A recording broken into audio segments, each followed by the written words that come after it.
Alright, I'm doing this probably third time. First time I recorded, it was very late at night. I had this video. Second time, it wasn't picking up my mic because I forgot to plug in some stuff. So third time's a charm. I want to start the video out by saying, it's I'm going to be explaining like why I was kind of gone and just taking time. Just trying to see where I was at. Like, this is gonna be a very like personal and deep video that I feel is needed, not just for me to finally get it out of my system and clear my mind, but also hopefully, if someone else is watching, they can find their own peace maybe by the end of this like video, or their own, I guess, feelings, because some people don't really understand how they feel. Now I was kind of like in that same boat, so maybe I can help with this video, give them like a new perspective or a side. Again, if this is like a 2 week break. I think I took. By the time I upload this, it will probably be like 2 or 3. But yeah, I just start this before again start this. Make a preface or a warning that again this is personal. A lot of dark stuff, or not dark. I guess you can say dark, yeah. But it'll be talking about like the topic, I guess, around death, and just starting right off that, or just before starting, if you aren't comfortable, then you probably you shouldn't watch. You should probably watch like another video. If you are, then you can listen to what I have to say. Yeah. So it was the first time how I experienced death in a relative, where my dog has passed away, like almost like a week ago, in a couple of days, and it was a lot for me, and it was a lot of emotions I couldn't comprehend. There was a lot of things that made it kind of hard to, and also struggling already with some of my emotions as well. And I guess I just started off, not now that like I kind of like made that topic clear. I'll be talking about like death and the death of my dog, my friend. Let's start off with like how I kind of deal with loss. And I never had anyone like this close to me die, where it would be I would see someone, or I would see them so often, and then not being there, the next day and then the day onward. Just something I couldn't understand yet, and I thought I did a pretty good idea of doing that, because not idea. Let me guys explain that part. I probably like a young at a young age I've known of death. I remember like in 6th grade, my teacher at the time, who was history, he was like, "We're all gonna die someday," and then some kids started crying, and I'm just like, I'm not laughing on post, but some people were laughing, but I was just there like, I can see it. I can see both sides. One where like you don't have to be scared of death now. It's something that we have to accept is gonna happen. And I thought I did a general good idea of coming to terms that I will be dying eventually. That's the point of life. Trying to make memories along the way. And I guess not that I talked about how I felt about it. It was such a different experience because of I didn't expect it to happen at this point in my life, especially when my dog was just so young. And I guess now I should talk about how I dealt with my emotions. Now I'm someone who's always dealt with stuff alone. I'm someone who just keeps to myself a lot of the time, and if something ever happened to me, I always keep it to myself and try to deal with it myself. And this is not how it's gonna be. Some comments gonna be different, but a lot of people say, "Oh, it's because you're a man, or you're fucking Hispanic or some bullshit." I think it's generally down to the way I was grown. I grown up.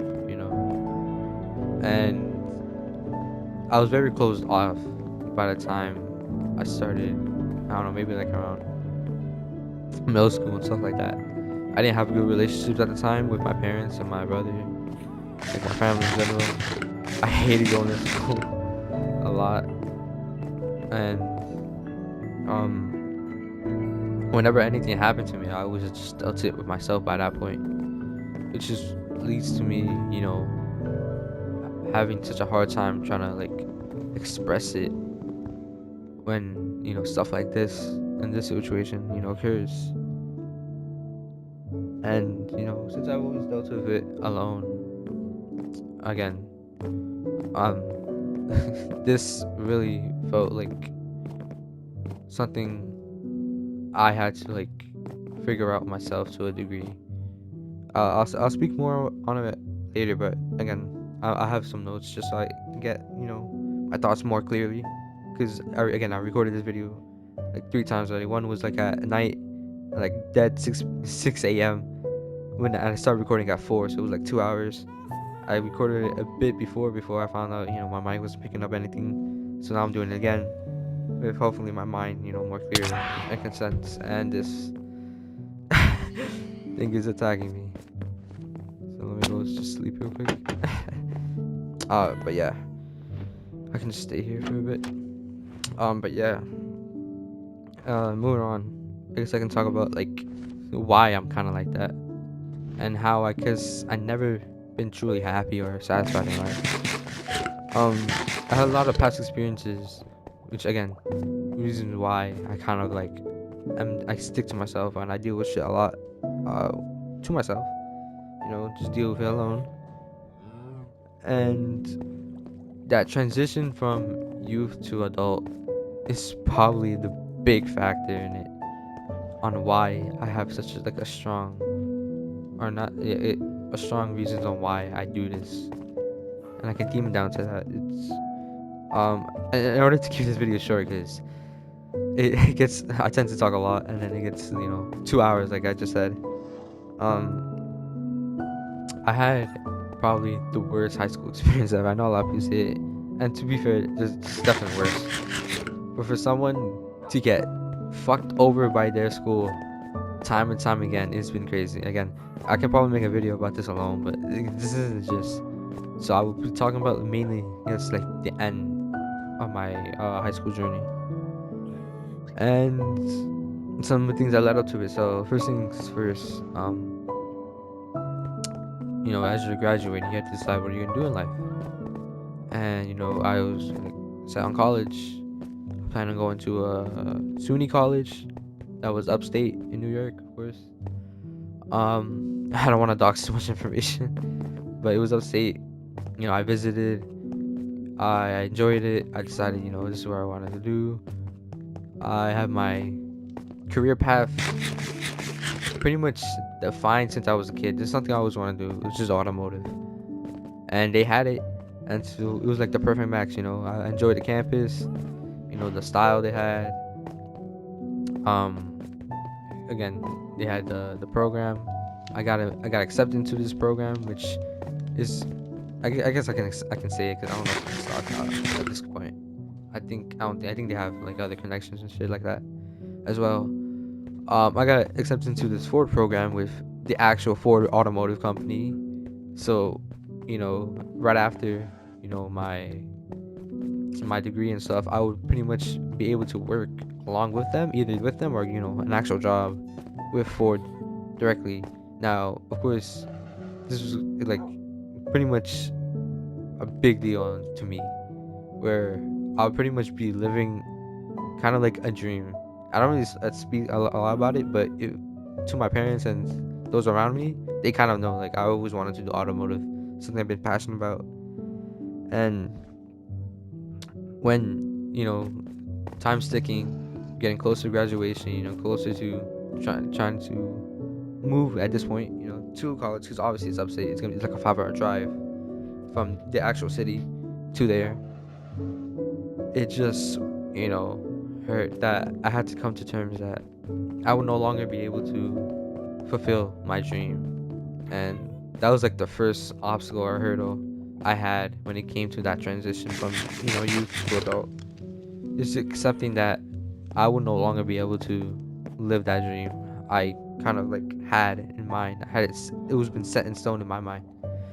And there's a lot of factors that went into it. One of them was financially, it was unviable. Like I and those around me would be on insane amount of debt. And the reasons behind it is because, of course, the tuition is gonna be fucking crazy. FAFSA can only do so much, and then you have the dorms and the boarding, and you have like the food plans. Because since it's upstate, it's like in the like fucking wilderness. Suburban. I think that's the right word. It's just like nothing there except for like that campus. And on top of that, since I'm doing automotive, I had to like also adjust for the tools I had to buy, and it had to be discerning brand of tools, which is, I think I say, it's Snap-on, which these tools were pretty much needed and were guaranteed warranty, unlike unreliable products that they pretty much explain. Because you're kind of fucked if you don't buy from this brand and that they also like are partnered with. Because if you don't, you have to wait, and then since you live in the buttfuck of nowhere, you're kind of fucked. So they highly recommended that, and that was pretty much also after reviewing other alternatives. That was like the only option. So on top of the high price and the tools as well, along with the dorms, the tuition, and then the food plan, and then you have to adjust for other classes and then their material. It was just not. It was just not worth it. At the time, I was really scared to go to my mother, who pretty much was working a lot and also pretty much knew that I wanted to do this, and I had to break it to her, and I was scared of doing that, but I had to do it regardless. And that was like the first point where I was able to like express myself fully. And again, by this point in time, I already have a good relationship with my family, and as a kid, I can say that now because I have probably the best relationship I have with them now, where I'm able, even though I do struggle, I feel like if anything ever happened, I can still go to them, even though it's hard for me. That's how close I was at that point. Because as a kid, or it's like in middle school, I definitely didn't have that. But I'm very thankful and grateful that I have that. At that point. But again, I wasn't scared of of the confronting her with the news. It was just the fear of having to tell everything I've pretty much worked towards and I had invested so much is just crumbling. And I remember it's in my other phone now, because I have my other phone still with me after getting another phone. But in that phone, it just has that message of her coming and just comforting me in that decision, because again, it's something I was fucking devastated on. But I'm glad that I had her to comfort me and pretty much say it'll be alright. And it definitely after a while I could see things started to align my own way, but at the time it was very difficult. And that was like that was the first obstacle or hurdle, I guess you can say, in life. And again, it was literally that transitioning into youth to adult, and it just wasn't it already started off bad with my future plan pretty much getting fucked over, and kind of like all for nothing. And on the cherry on top, on top of that is what happened at graduation. And again, I can make a whole fuck video of how they screwed me over, and also how they screwed some of my friends over, because they just kept fucking. It was very, if they didn't like you, they were very clear about that. They were very biased towards other people. They wouldn't really give a shit if you weren't their favorite, and it showed. Regardless, back to graduation. It comes over, and by this point, I think, my future college plans already happened, but it was starting to look up, because again, graduation for me, I didn't have a good one in middle school. I can say that I didn't have a good one in middle school. The only good one was back in kindergarten, which is just fucking crazy. Kindergarten is 6th grade, I guess you could say. But I never got to fully just be happy in a graduation for a long time. If we're going back to like 6th grade, it's been like almost 6 years since you graduate in 12th grade. And yeah, let me just check the time real quick. Okay, it's 12, so it's been so long for me, and I'm looking forward to it. Not just graduation, going from youth to adult, that transition, and also being able to finally put this shit hole of a school behind me. It's something I was looking forward to. And again, I I hated the school so much, but the fact that everyone's gonna be happy is the day you're supposed to be happy, and it just wasn't for me, and I was robbed again. Keep it short. Graduation happens, everyone's there. People who are supposed to graduate are there, of course. You have to pull your own part, and like I said before, I was pretty much done with everything by the end of my first semester. I had all my regions. Regions were kind of wavered, and because of COVID, I had all my credits.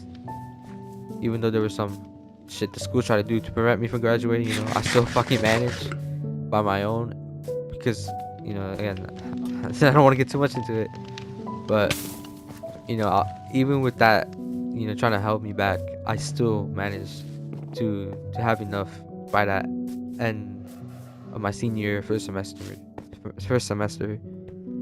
And again, I wanted to finally put this shit show of a school behind, and graduation happens. Start calling, ceremony. We all get online to start grabbing our diplomas and stuff, and it gets to me. And they call my name. The person who's doing it is a teacher who I respect, and probably very few teachers I respect and actually enjoy their classes. It was my AP English teacher, and he opens my book, or the booklet, whatever you want. I'm just gonna call it booklet. Diploma's not there. He opens the next one because it's in the table, and it's the next person in alphabetical order. You're like, oh, maybe it's somewhere in here. He's looking through, and again, usually I think they do it for majority of schools in graduation. But I need a burp real quick. Alright, excuse me, but yeah, for majority of other schools, they, you're online. They call you, you go up, you grab your diploma, you handshake, and then, you go off. For me, they called me, they opened it. My shit's not in there. And I'm just waiting, kind of like in the side, next to my AP teacher. And, I'm watching everyone else get their degree, their diploma, I should say, not degree. And I'm the only motherfucker that didn't get it out of everyone there. Now I say this because I pulled my own weight. I did it my own self. I worked my ass off to get, even good grades, and it was really stressful at some of the classes.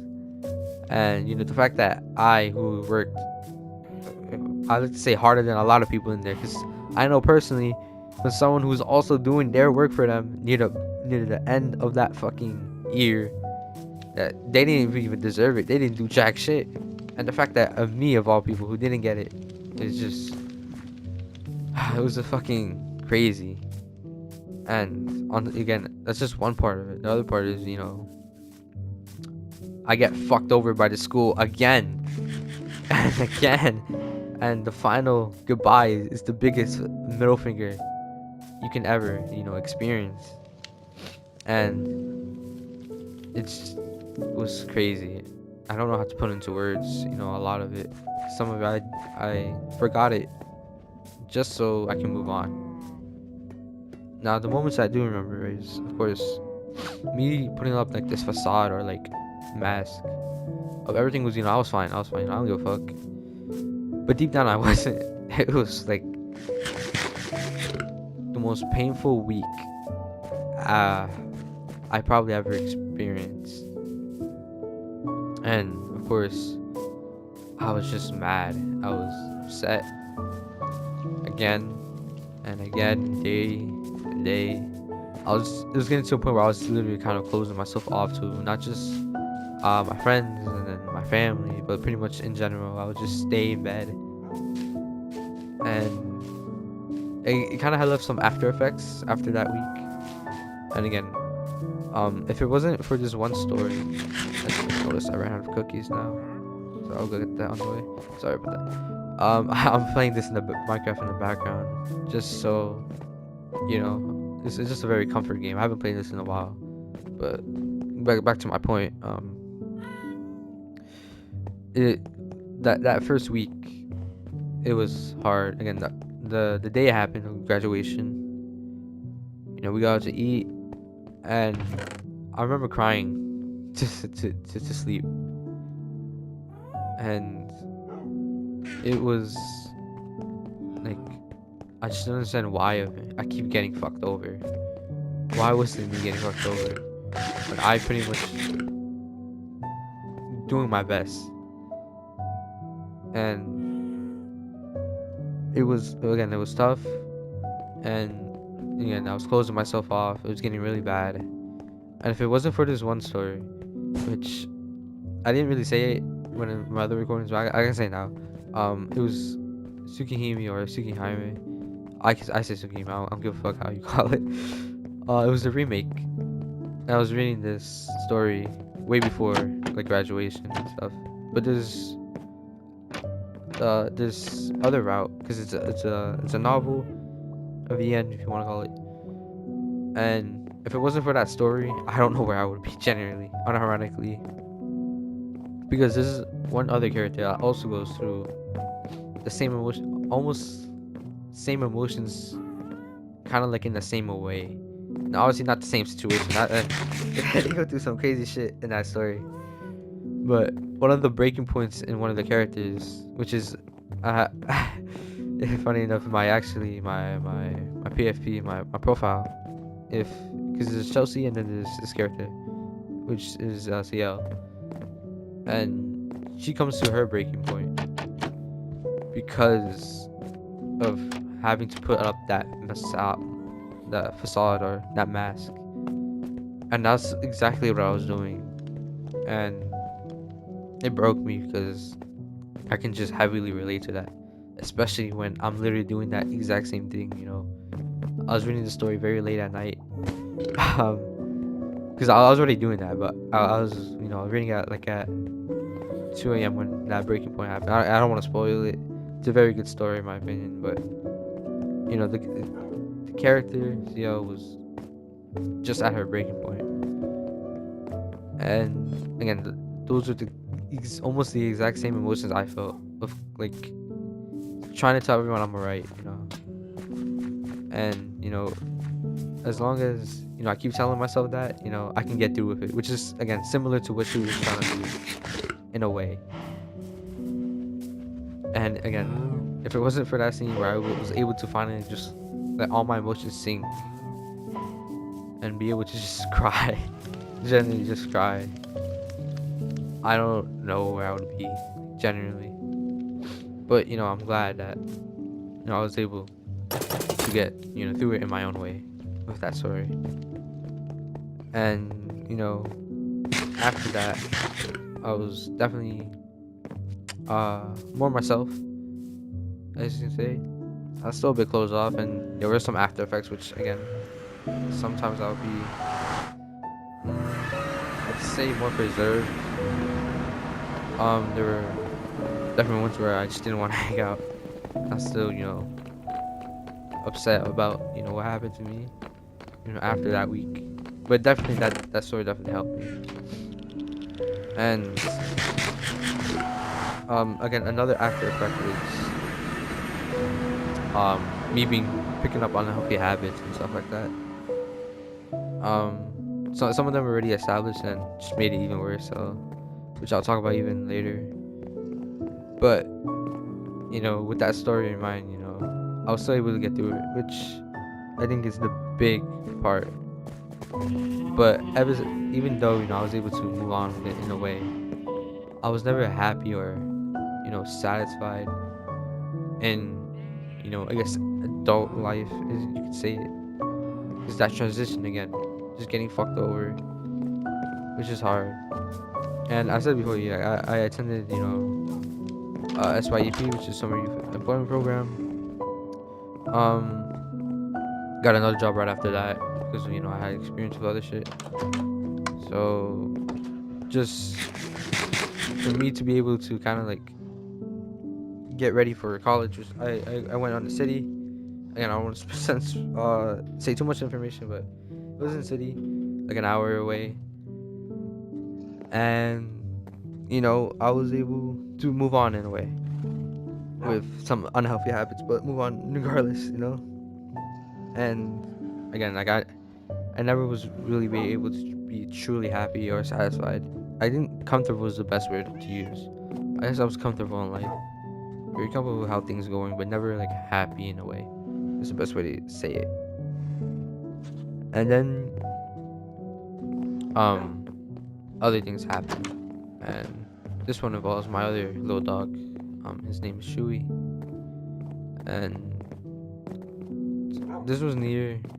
Well, before I start talking about this, I can probably say that first year of college again, it was stressful, just adjusting, and then I also was moving in the process. So that first year, I don't remember anything that was happy to be. I'm being so genuine. I wasn't like happy or satisfied in some of my reflections I would do, because I have this journal I write, and I just wasn't. And then you move on to my other year, the second. Oh shit.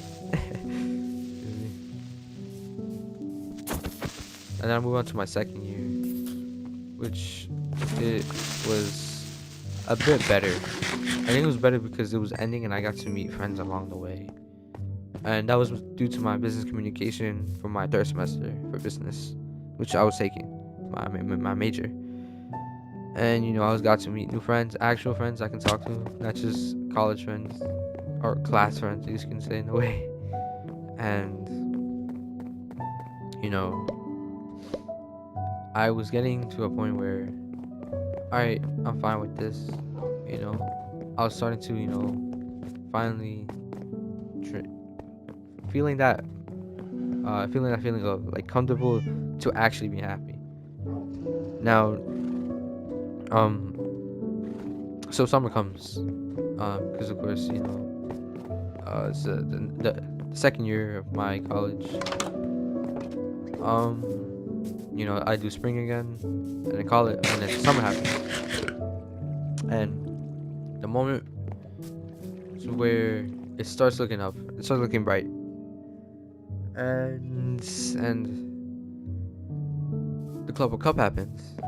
And if you don't know the Club World Cup, it's this is gonna be kind of like a little bit tangent, but it means a lot to me. You can see it right here in my it means a lot. I built this little thing. It's kind of my own little thing, like field. But football means a lot to me, and to a certain degree, I was kind of getting bullied for wearing my fucking team jersey. If you don't know, along with the character I was talking about, CL, I also have Chelsea in my profile picture because that's my team that I support. And after years of neglecting just going to games, because I had so many opportunities to go to them, not just in like Manhattan. I had the opportunity to go to Philadelphia, North Carolina. I think that was the Rexon game. But I always said no because I was like, I don't trust this team. I don't believe in this team. And I'll just be genuine. I'll say how it is. I don't expect a lot from this team. But the Club World Cup is different. I remember speaking to some of my friends, and I said to them like, if we make it to that semifinals, I'm going regardless, because teams we have to beat they were very passionate about it, regardless.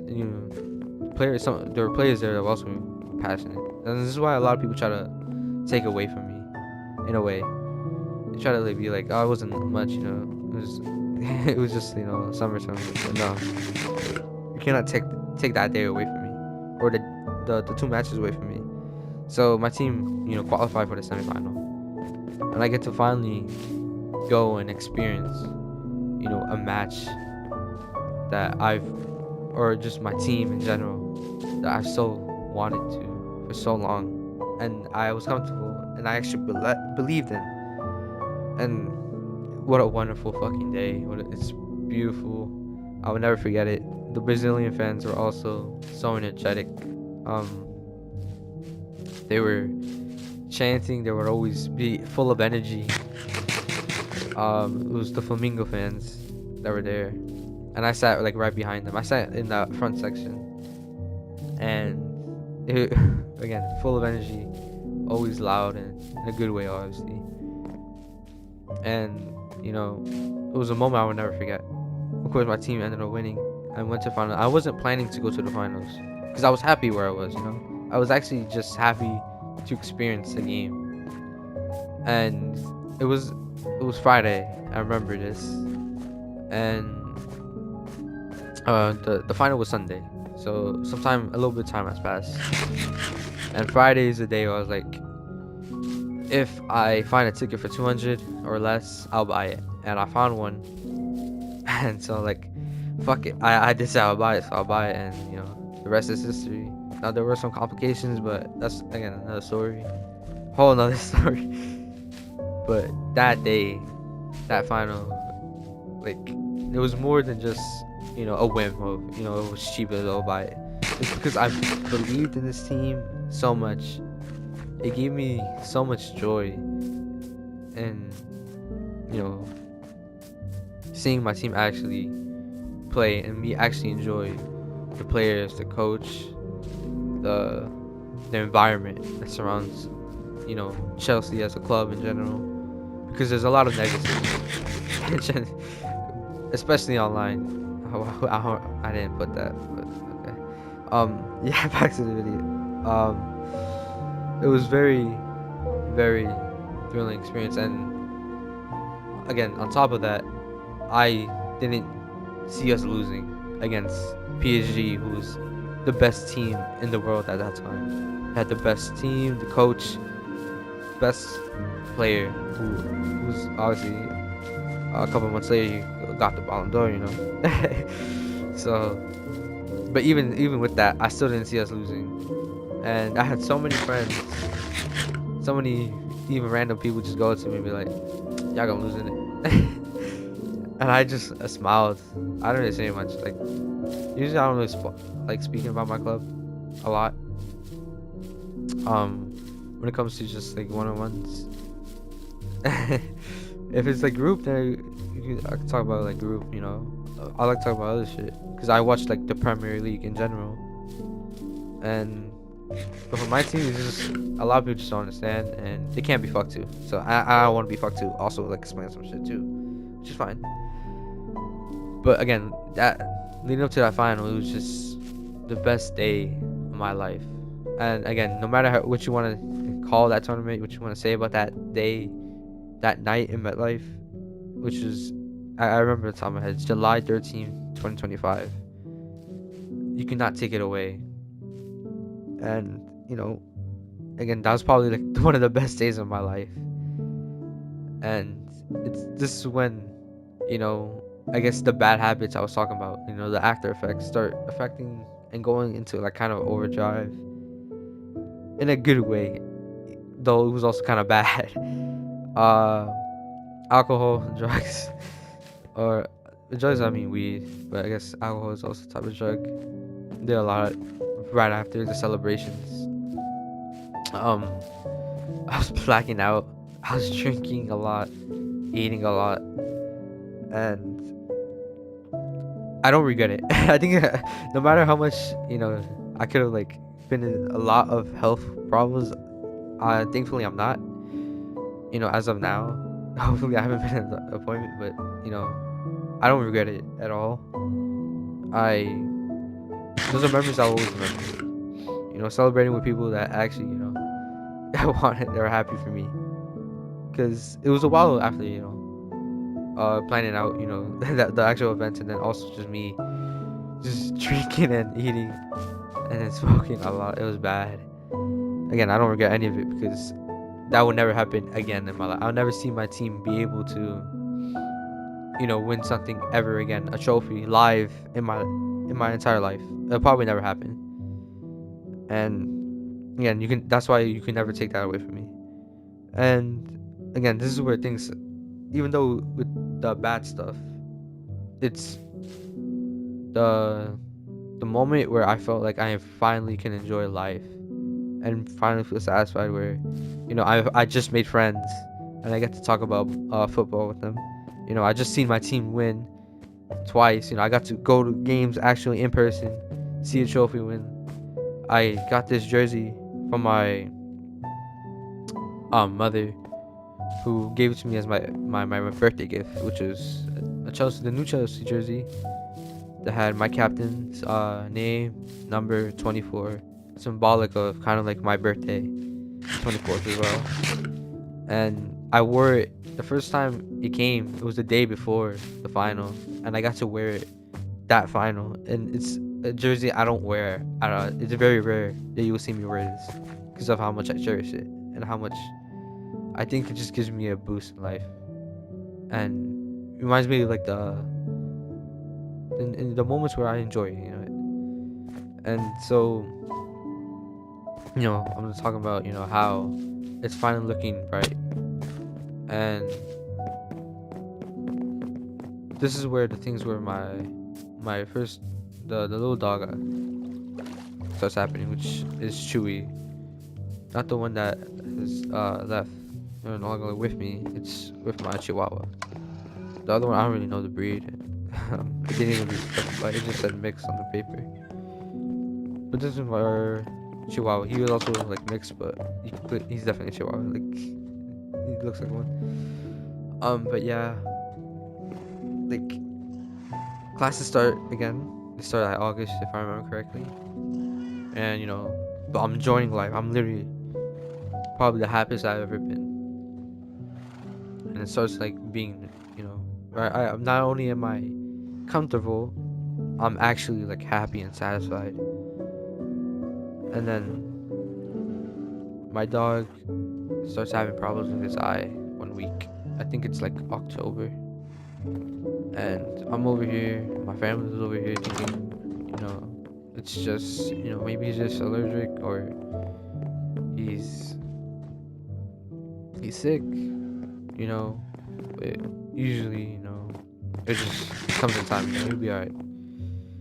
And it's just not, it just wasn't. And days go by, sometimes you'll look, and this is the problem, which so why you will never know until you actually get it, like a visit or something. But at the time we didn't know, but we're thinking it's just something that's normal, but it's not. So things happen. He's just not getting like back to himself. It looks like he's crying or sneezing at some points, and sometimes he like cry a bit. But again, we're not thinking too much when it probably was. But after it happened all in like in a week, and that final day was the breaking point where I I have this barrier for my dog, so he doesn't pee under my bed. But since he's a Chihuahua, he can't really also get on top of my bed. Which some people, they sleep with their dog, some people don't. For me, it's 50-50. It depends on whether I took my dog at night, and usually I didn't. Now I do for majority, just so I just have that comfort and safety. But at the time I didn't really, I was very busy as well, and I had the barrier, but it wasn't fully closed. But even with that, he doesn't usually cross it. So when I woke up to him crying and on my bed, I'm like, oh, maybe he wants to do pee, or maybe he just you know, something that doesn't involve around, like a something actually bad happening. But I turn my flash on my camera, and I see him bleeding from his eye, and I didn't. I was like, fucking. That image just sticks to me a lot because I didn't know what to do for a good like minute, and I'm just looking at him. I'm just like thinking, there's no way. Like because again, he woke me up, and I'm thinking like it's a dream or a nightmare. But he's actually bleeding from his eye, or one of his eyes, and I go like I think after that minute, I was like, I need to go to the vet now, and so I go wake up my parents, and I'm like, we go to the vet immediately. And sorry about that, it's a burp. But we get there, and thankfully, I the first time we ever went to the vet, I got a very good reality check, and that is you need to save a lot of money, and that's one of the good reasons why. I said this in the previous recording. I didn't say it in there, but I also recently, like around this time, like literally that same week, where my dog started having problems, I hit $10,000, and this is not a flex. This is not something to be, like, oh, you get your money. I'm not saying all of this. I say that because I learned, from that very first vet visit, that this is fucking expensive. At the time, I was what 16, because 16 was you're able to legally work and get permission, and I saved up about 500. I remember it was 500. I would save up, and it just wasn't enough. It was like he had some other things that need to be tested, and it was just a lot. And then we also had again my two other dogs, and it was like I can't, I thought this was a good amount of money. 500, like I can, that's like a PS4 right there, because I'm pretty sure PS5 wasn't out. Like, how is this not enough? And it really did hit me right there. But I should be saving a lot more. And thankfully, that created that single vet pet visit, or just visit to the vet, changed kind of like my trajectory on how I think about that. So when I say I made that amount of money, it's not as a flex. It's because I've learned from my mistake. I always have to be ready just in case for a situation like this, and thankfully I was, because it was a lot. It was so imagine having that you just made 5 digits, and then it just gets slashed in half. Now, not the digits, like 10K. Yeah, I lost almost half of it just for the surgery, and thankfully I didn't have to rely. Again, this is probably another thing. I think this is also something that has to do with me, on top of the that reality check of the saving up, of me having to do it alone, where I pretty much just paid all of it like by myself, and all I had to do was just pray that everything will be all right in the end. And thankfully, even with all those horrible things that led up to it, happening, I'm thankful that he's still with me. He's like in my bed, laying down as I speak. Being able to enjoy this promised life with to the fullest. And yeah, it was that, but you're not expecting that. You're expecting, it already got to this position. It could probably get so much worse. I don't know what's gonna happen. And that day, like, since we had to go home and we had to wait for the procedure, I was just crying and cried myself to sleep. And it really hurt a lot, just, again, like, that image of him bleeding from his eyes, like, ingrained in me. And I try not to think about it a lot, because it's so, I don't know how to explain it. It's just something I don't ever want to, or others to ever have to go to. But thankfully, everything worked out in the end. And with that being said, it gave me another reality check, and this was different from a lesson. It was almost as if to tell me, don't be happy. You're not gonna, you thought you were satisfied. No, this is reality. And that's what that kind of day reminded me.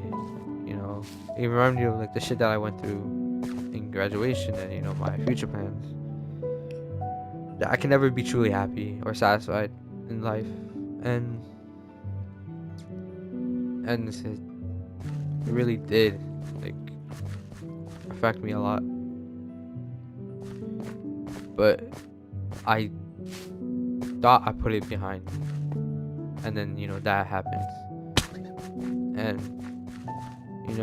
the days taking care of my dog, it was going fine, and I just had to remember that I had to be thankful that he's still with me after everything, and this, even though he's no longer has one of his eyes, he's still with me, and he's still able to live his life and enjoy it, but right after that, so that happened in October, I'm starting to, even getting, kind of like PTSD of, my, the prior events, and then this event, where I can never be truly happy. I'll try push forward and try to like disprove that in a way of like, no, I am happy. He's still with me here today, and you can try. I don't know really who I'm saying this to, mostly, kind of to myself, because it's kind of like in my head, but I'm kind of saying it in a way like, no, I am going to be happy. He's still here to make the most of his life and enjoy it with me and my family. And I really thought it did work at that time. And then less than like 6 months, because my dogs also got checkups, that since we were there, they might as well just put appointments in there to get their shots and everything done. And literally that same month we did it, and everything was fine. Everything was fine. But come this April or February is when it all began. My other dog started having problems, and this is the youngest one. He's like 3 or 4 years old at the time. And then at first it started off with just him not eating as much, and then him just kind of being off and off about the eating. Sometimes he would have energy, sometimes he wouldn't. But it was very like 75-25 during that beginning of February. A side note, which I'll delve into more, I also started like that year, or I guess say December is when I actually, the plan was in motion to a degree. I started like really wanting to better myself in life, so I cut a lot of things off just so I can give myself a sense of new, I guess, mindset. And the last time I smoked any weed was December. I think that Christmas. And moving to this year, I've been sober. Just fucking crazy to say. I've been sober, not for anyone else, just for me. And along with that, since I've also built that habit, even though, and this is where I go back to the events of the Club World Cup, my team and all that. Even though I was the best day and I don't regret it, I still had to deal with the unhealthy amounts of shit I was doing, which led to me being unfit. I guess is the best way to say it. And that, like, I didn't really do a good job of February trying to like get better myself. Apart from obviously the sober thing, which is pretty easy for me. I know it's a lot different for other people, but for me it was easy. but I still had to do more than that. And I started prioritizing my health more. Um, lifting, walking, and then later jogging. And I say this because it's gonna get mentioned a bit more later on. But as I'm doing this, so I start February, and then it gets to about. Is that a horse? I'm sorry about that. Let me check the time real quick as well. Okay, I have some minutes. But on top of that, um, I'm also having, me bettering myself, losing weight, not eating as much, is because I want to better myself, and my dog is unconscious. He's doing it because he's suffering and he's in pain, and then we didn't know that because he was doing it again, like it was mostly like 75-25, where sometimes he would eat at specific times. He would eat my dog's food instead of his, even though they were the same. It was very weird, and we didn't know at the time, but it was because he was suffering and in pain due to him having kidney failure. And they went to North Carolina at the beginning of February, which is again around the same time I started like also finally doing more to lose weight and just be fit. And I think that really excelled the process. I don't know, it was already happening before then, but I think that could have really excelled it. There was this one time our mom said that one time during that trip he just collapsed, and again it will be on and off after that trip, but she decided to take him to the vet, and the news we got is he had kidney failure, and they were gonna do more tests, but again, like I said, it's expensive. Nobody just has $200 just for a daily checkup, let alone the additional fees that keep adding and piling up. So eventually my mom said, like, I can't do this, it's too much. And she said, I'll just see I'll just try to see what will happen and hope for the best for a bit before I come to a decision. And it did look like he was getting better. There were some times where I still play with him. He used to be the only one who played rough with me, and we used to play a lot. And sometimes he would, sometimes he wouldn't. But he's starting to get better at that point. And so what we thought was getting better, it just took another turn, and that's what led to this past week.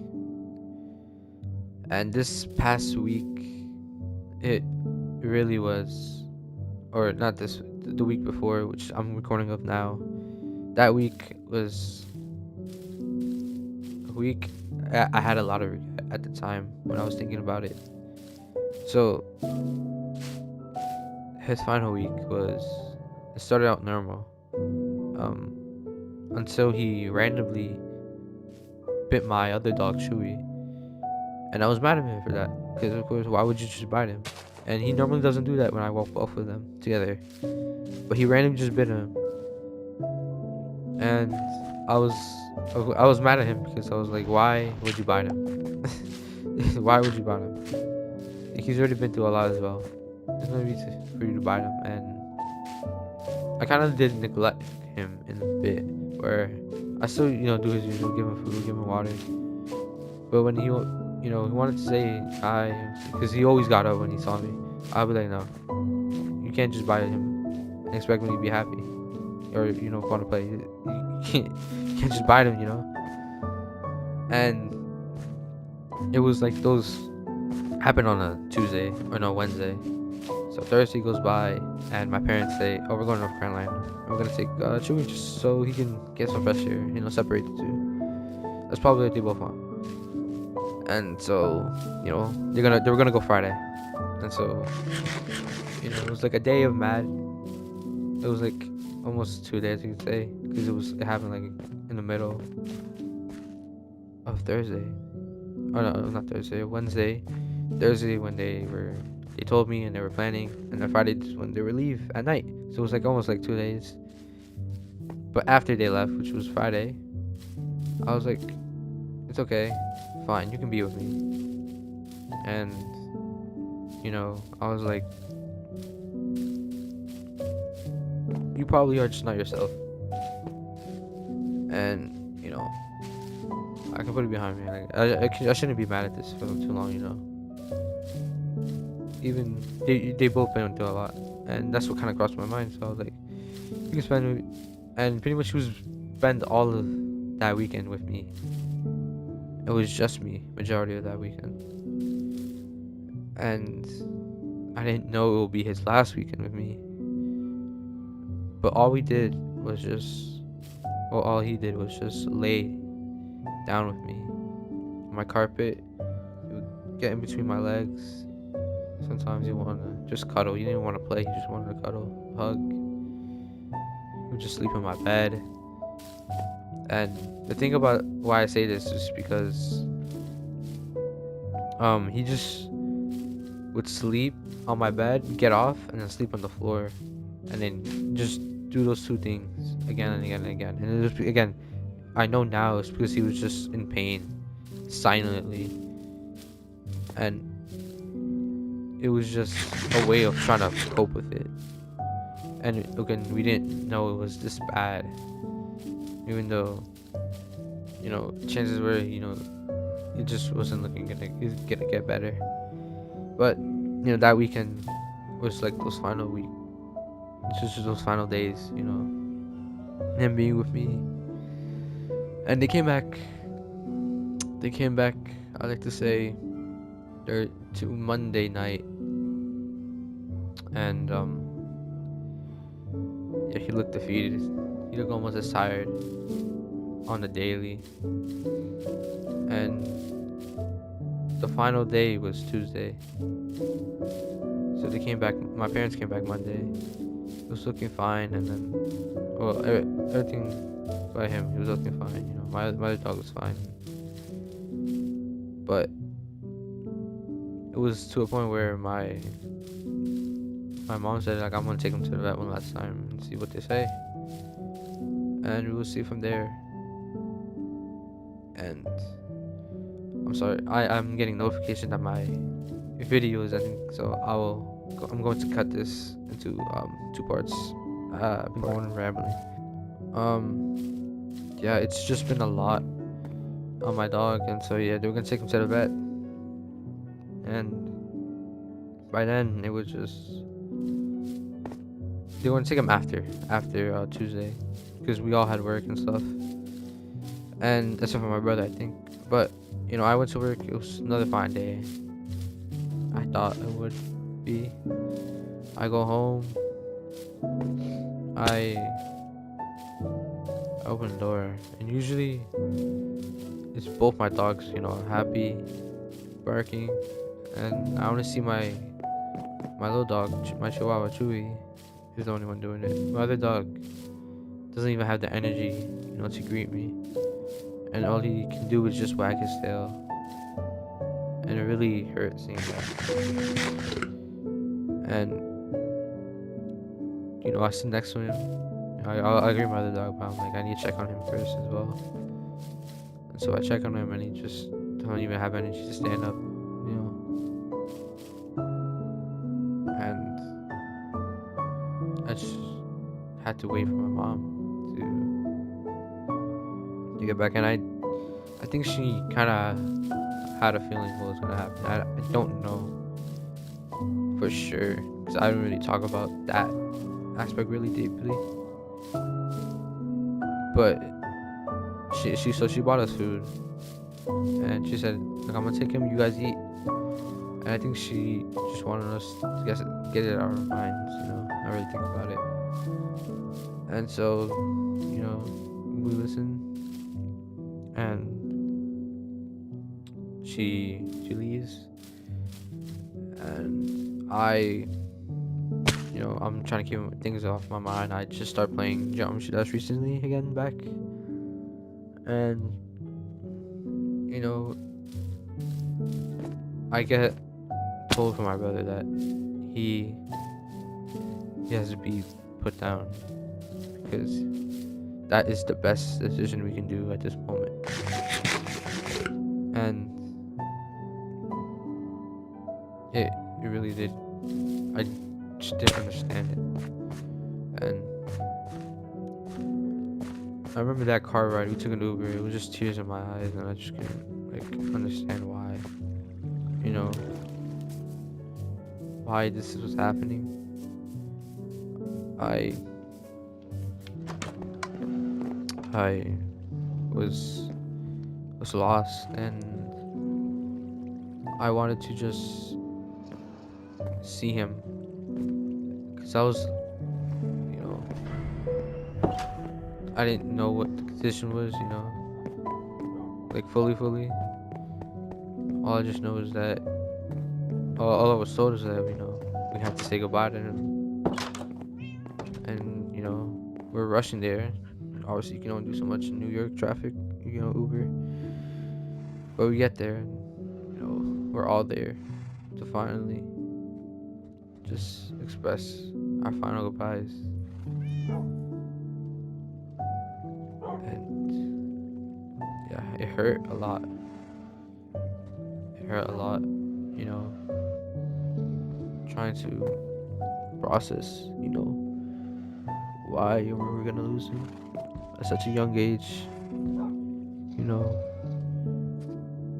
And the one thing even though like this has happened, the one thing I'm still like, I guess I should talk about it later a bit. Let's just finish this part up. But you know, losing him was hard, and they tell us, you know, what the process is, and you know, this is our final goodbye, to let it, you know, all our emotions out. So we did. I'm gonna say one last goodbye to him and thank him for being in our lives, and we finally end that suffering and pain for him. And it's one of the most silent for me, because I don't remember anything. I was one of the pretty silent for me. Car rides back home, because by that point my dad was there and he was able to take us back. And I just remember holding the door when we got home, just crying, hugging my mom, and saying, it hurts a lot. It hurts. You know, I don't know why this was happening. Since she's been with him since the beginning, you know, she picked him up when she chose him, you know, in the very beginning. And you know, just try to deal with that. I know she was going through a lot, so I had to be there for her. And you know, I couldn't sleep. I remember just crying at night. I had to go to the living room because I kept waking up my dog, because he slept with me at the time, but I kept waking him up. And I just was crying on the living room, hugging his toys, not knowing why. And when I did sleep, I was pretty much just in bed that whole time. And if it wasn't for my health journey, which again, this is why I brought it up at the time, I don't think I would have been able to just be able to get up and move, because I was literally in bed. I woke up, since I slept so late, like around 5 or 6, I woke up like around 2 or 3 in the afternoon, and then I'll still be in bed. I'll probably just take a shower and go to bed. I remember doing that those 2 days after. And it was just bedridden for me. And I was, by this point in my health journey, I lost 30 pounds. I think I said that now. Yeah, I lost 30 pounds. I've probably been in the, I'd say, back to what I was originally as, like before my seniorship, because I was pretty fit by then, because I was also losing weight. So I was around, even now I'm like around my brother's weight. It's just so that's why I know I'm fine. Because he's more lean. I just have more fat. So the only thing I'm working on is just weights at this point. But yeah, it was just, if it wasn't for that and me doing cardio, like some form of just some cardio daily, I wouldn't have been able to get up. But I had to push myself to do it. And that the day after, so it would have been Thursday, I had work Friday, thankfully. I had those 2 days off where I was able to just find my own peace. And it was hard doing that. Obviously, I'm not saying you should just ignore it at all. For me, it was different because I thought that I was able to process and understand death. Like, I know we're all going to die eventually. But for me, in this situation, it was, why did this happen? There was no real explanation given to me that I felt satisfied with. And obviously, the scientifically one that we were told is it can happen due to genetics. And in my mind, I'm just like, that's bullshit. Why was he taken just due to genetics? Like, that doesn't make sense to me. How does that, start kidney failure or something? What causes it? It just didn't make sense to me. In addition to that, I just can accept his death being, in my eyes, unnatural. And what I mean by that is, in my mind, I thought that everyone around me, including myself, would die from natural causes, whether that be, just age, that you'll live your life to the fullest, and that will be how you should die, But this is reality. It just will not happen for everyone, and in this case, it just wasn't meant to be. And that's what was so hard for me to accept. Is why, it just didn't seem to compute in my head. And when I finally just decided, or how I finally just was able to move on, was to ask like kind of a different question. Instead of, this doesn't make sense, why this happened, I had to ask myself, every time I remembered him at that point, I was just crying. And like, I can't keep crying every time or just feel sad. I had to remember the good parts. And this is where I bring it back to like that final day. And even though it was a day I don't really want to remember in terms of the bad stuff, there was good things that happened. We got to finally end that suffering, and he can be in a better place, instead of just being in pain every day, which by the time the vet told us, they didn't even know how he was alive, in his condition, because his levels, like when they were testing him, were so high, they didn't compute how, he was just still breathing in front of us. So he's doing it for us, but we can finally end that pain and suffering. And that was a good thing, You don't want to force someone to keep giving their all when, the inevitable was gonna come. So it's better to, to have them be better in a better place. In addition to that, we got to say our goodbyes, in a proper way. Even with all of our busy schedules in life, we still got to say our goodbyes. And I say this because I don't know. There's some people who just leave their dogs, and I have gotten TikToks, and the only reason I use TikTok is because my friends just keep sending me shit, so I might as well just download it just for that. But I just kept getting these TikToks of just people leaving their dogs, and I'm like, I don't understand how you can just do that, or cats as well, or animals, and just leave them and not be there for them for the final day. That final day. I can understand, obviously, the choice of just you're unable to manage to care for them, and you don't have anyone around you to care for them, and that's your last resort. not, obviously, euthanize them, but, a shelter. But when it comes to, the actual final days in euthanization, you not being able to say your final goodbyes, I feel like you should be there for them. Because, they were there for you. My dog was there for me a lot. And I had to be there for his final day.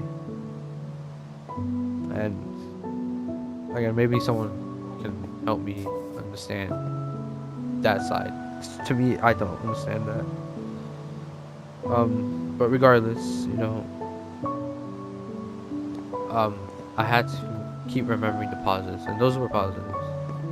You know, 2 pauses were in the day, and then I had to remember all those days, all those moments we made. That I still remember, that I love. All the photos I've taken. I don't really take photos as much. When I do, it's just of my dogs, and thankfully I had so many of them for my degree. Um, I didn't know the last photo I would take of him was literally the day before, which was that Monday, of him wearing that jersey, which I described. You know, it means a lot to me, and in my mind, I remember hoping that it can make another miracle, and it just didn't. But I'm glad he still got to wear it with pride, the same I did. My mom gave it to me. It's a very special gift I cherish. It means a lot to me due to, the the things that happen around me. Obviously the events that build up, and what it meant to me. It The fact that my dog was able to wear something, and I have a photo of it. It means a lot to me. And again, it's a jersey I'm wear it very rarely, and it's gonna be like that for until I die. I'll probably be buried with that same jersey when I die. But yeah, it means a lot to me, and I just have to keep reminding myself of those happy moments in order for me to find my own peace and to finally, not have to sleep crying, crying myself to sleep. I could be happy sleeping, and I'm glad I finally, that Thursday, I was able to process that.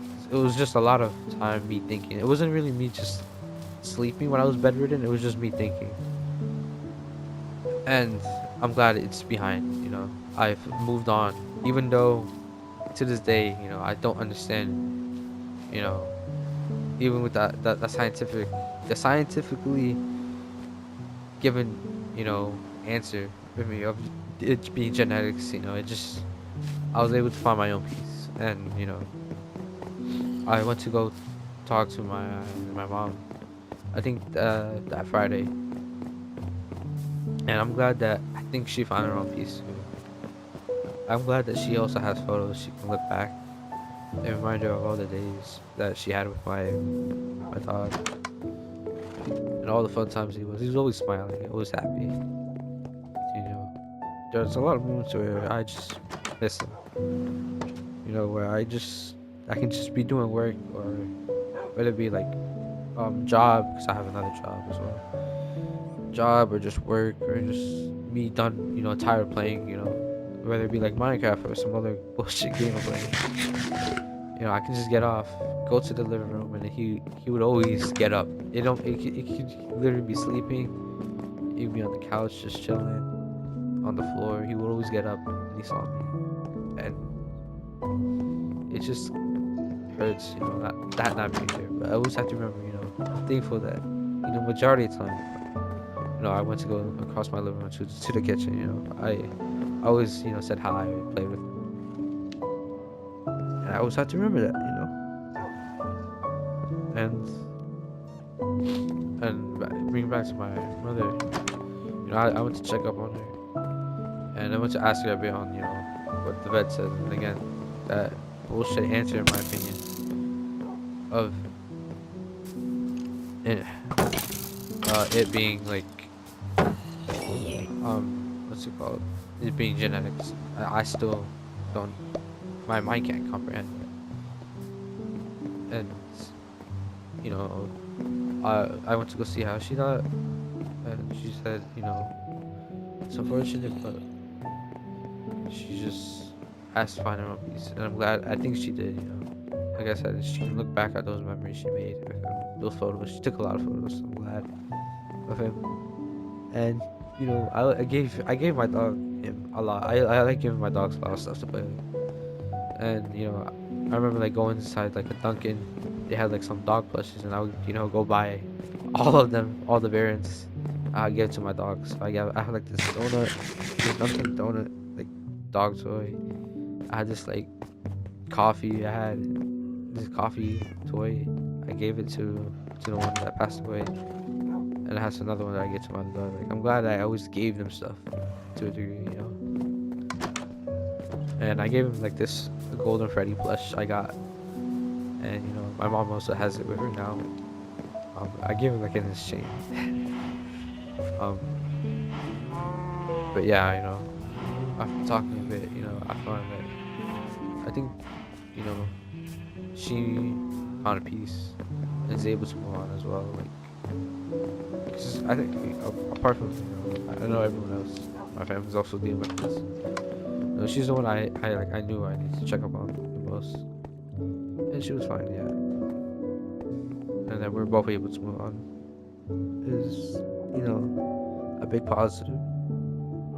And this leads to, I guess, the final point. I know, I've been like rambling on. I looked at my recording; it's like an hour already and 20 minutes almost. But I should leave this on this note. I'm glad that I was able to. This event made me reflect a lot on, I guess, a lot of things. One on, checking up on those around me, and being grateful that I have them. Because there's gonna be a time where I'm not going to have them, and hopefully, it's due to life solution. I'm not saying I want to be gone. That's not what I'm saying. I'm saying when the time is done, because this is reality, where we all are going to die eventually. That it happens in life's natural way. Again, when I was told, my dog's passing was, kidney failure, and that it was due to genetics, it just couldn't, I couldn't comprehend that. I would have comprehended it if it was, maybe, he ran so much, like, he got kidney failure, or some sort of explanation. There was no definitive explanation for it, which is why I still can't, wrap my head around it to this day.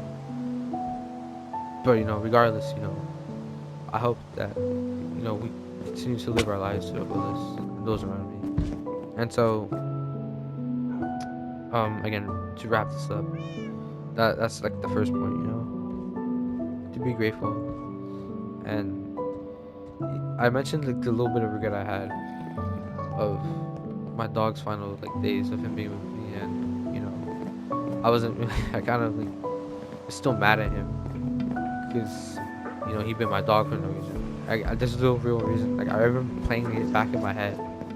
It was literally he was taking a piss and then he just bit my dog randomly. Like I just don't understand why that happened. Like I just deem it down to now of him not being himself, and that's it. But that I did have so much regret. I should have just moved on from it a bit longer. I should have been with my dog more at night, and the reason why we didn't sleep every midnight. He spent like the whole mornings, afternoons, and then near the night with me until it was for me time to sleep, which was like around like 3, because that's why my sleep schedule is fucked. And I wake up like at I don't know, like around 8 or 9. But he couldn't sleep with me because he just kept that habit of going up and down the bed and the floor. And since I live in an apartment on the second floor, my neighbor, we already got in trouble for playing already. Again, we play aggressively. He likes to play aggressively. And every time I played with him,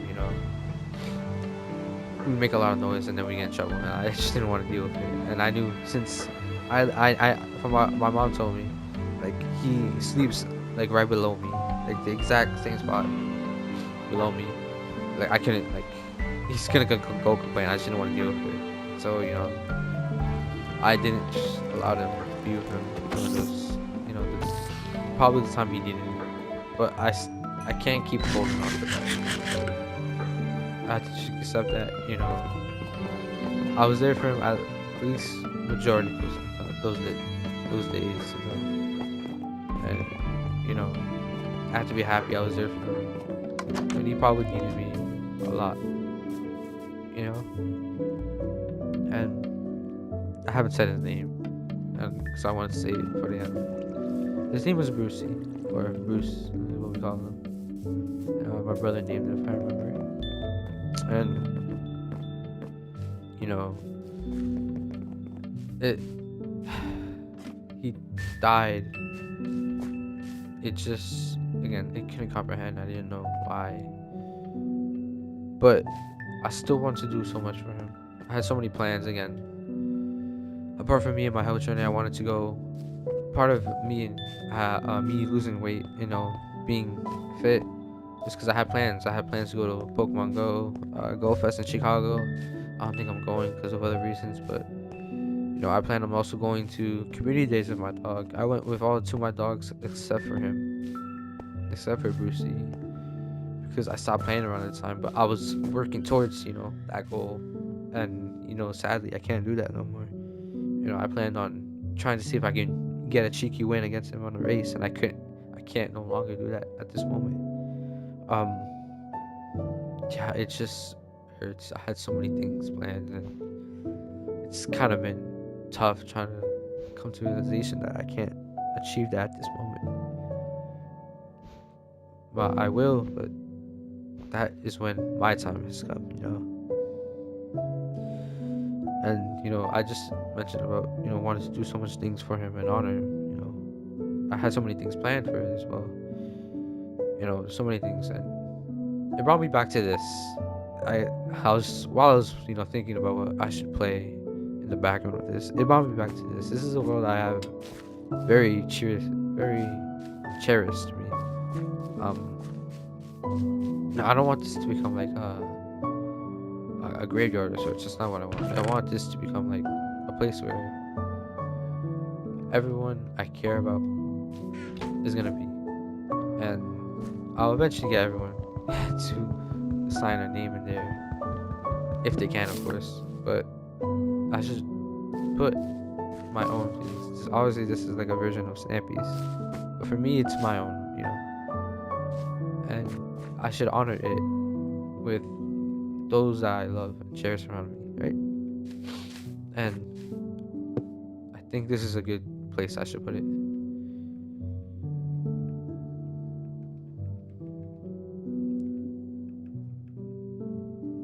There we go. And this is just one thing, this is what I play to. It's been like, I guess you can call it Forever World since I had it for so long. I think 1.17 or 19, one of those two. But yeah, this should always be remembered. This garden, my own inspiration or version of it, should always be a reminder of those that I will cherish. And along with that, I've did a lot of things for him, and I still plan on doing. I planned on beating Poltergeist at the time, because that was the last thing I was doing before the news came, and I did. I thankfully did. By the time I upload this, it should already be out. My own emotional reasons as to beating Poltergeist, I think it's in the video. I have rewatched it once, but not fully, so I'm gonna see how I edit that. But I did it for him, I have one more thing I have planned for him as well in that Geometry Dash level. In my own level, that it's an inner demon in my own terms, and it's another reason why I'm gonna add another name.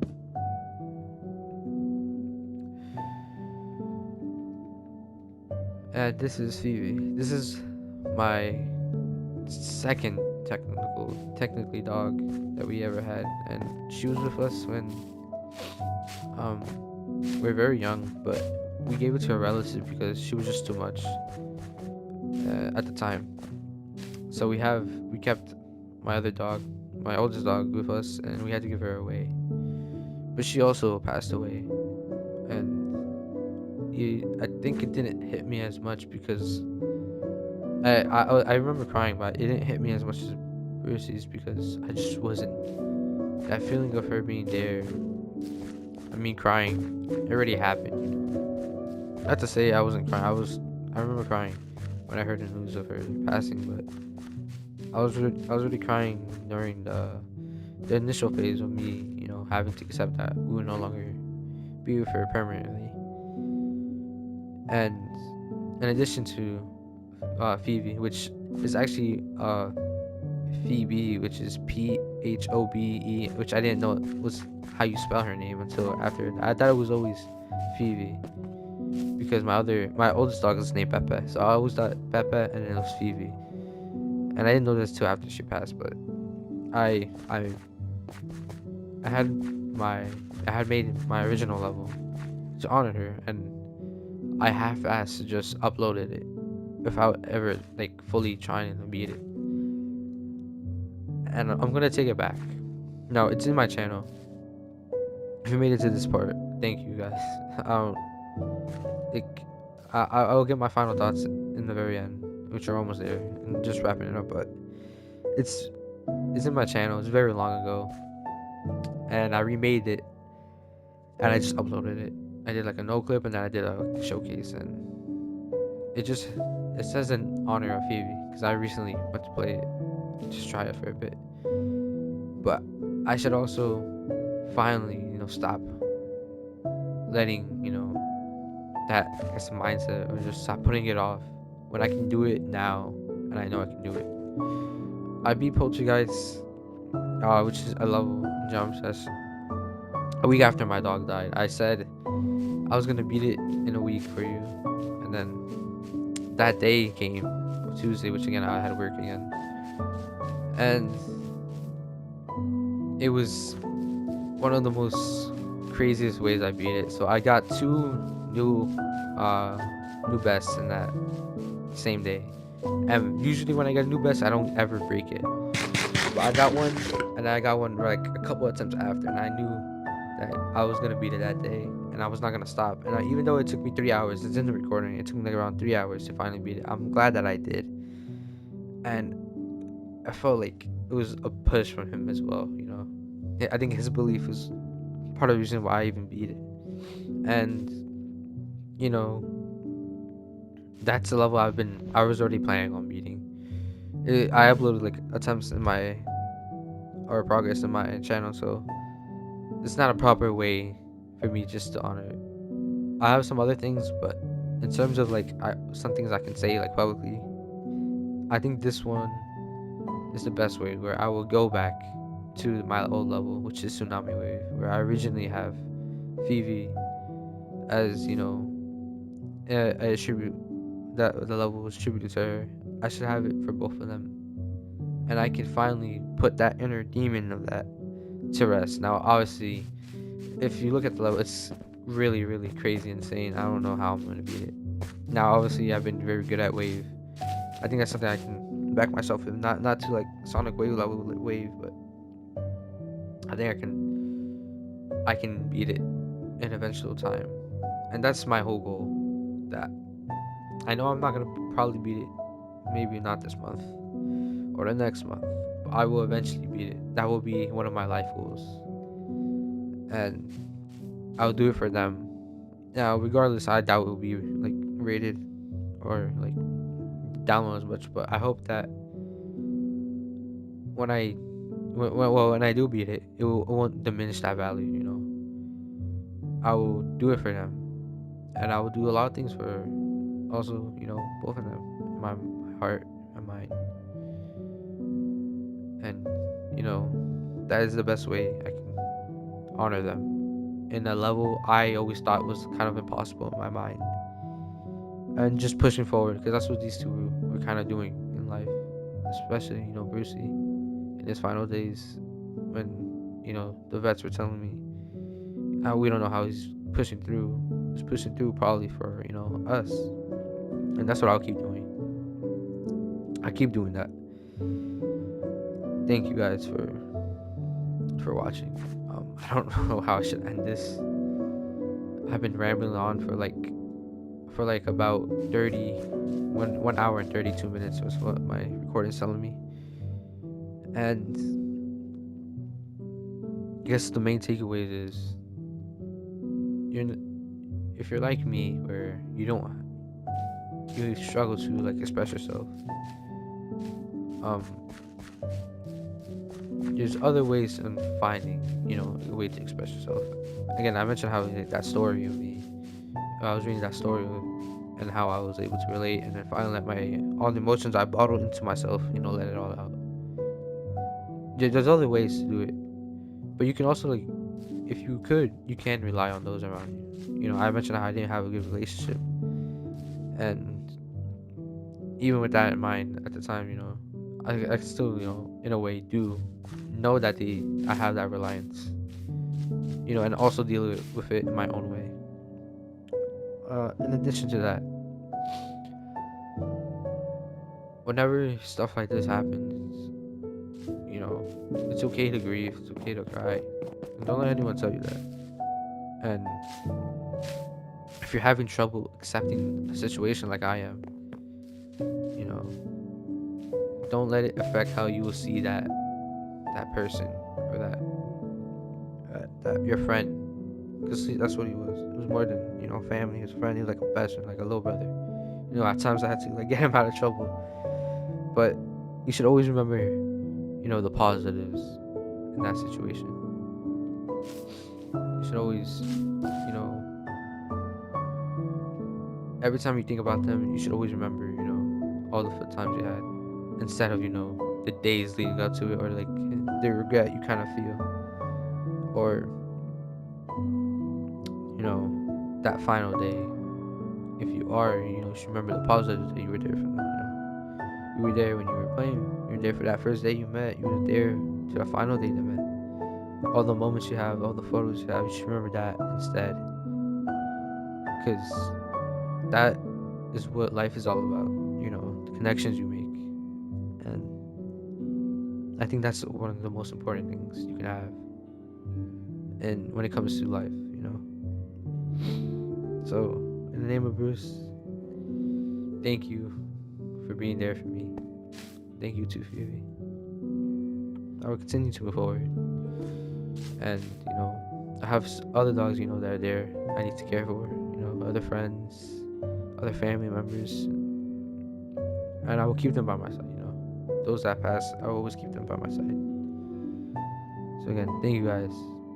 And, I hope that if you watched up until this point, you found your own, maybe a new view, or a new sense of feelings that you weren't able to express, or maybe you have some like feelings you can relate to, where you can also find your own peace. Because that is what I guess I learned, is finding my own peace and how to be happy and how to move forward. So again, thank you. Until next time.